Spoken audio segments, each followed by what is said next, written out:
Let's talk real quick about the various common issues that come up in detention ponds.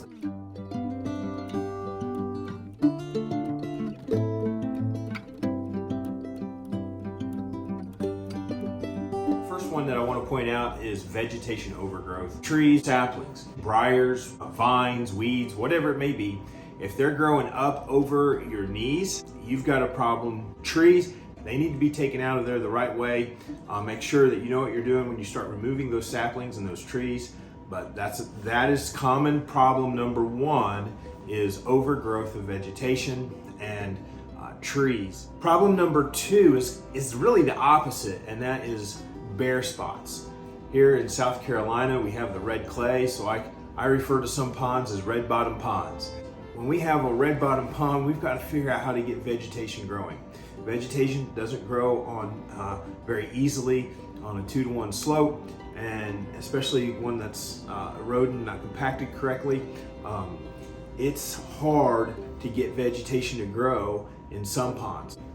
The third problem is animal burrows. Wildlife gets into these ponds. In our area here in South Carolina, in the upstate of South Carolina, it's groundhogs. You know, up in the Midwest, you have groundhogs. Out west, you're going to get into some of the more like marmots.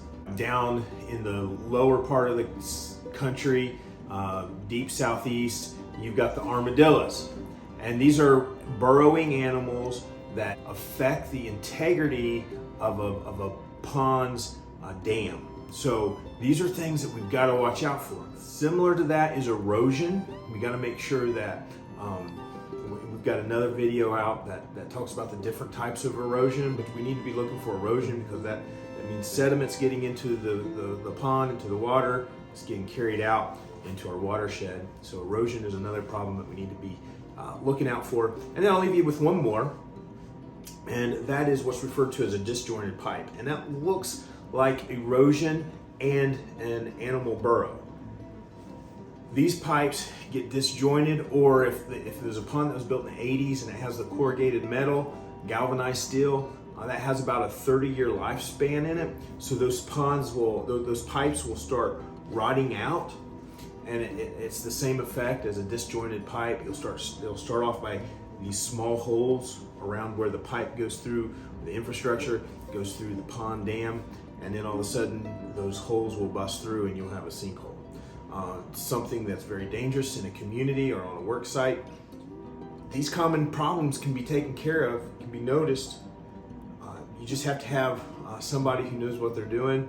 If you notice any of these in your pond, please feel free to call us. It doesn't matter where you are. We can help put the right people in place for you and solve your problems with your stormwater needs. Thank you.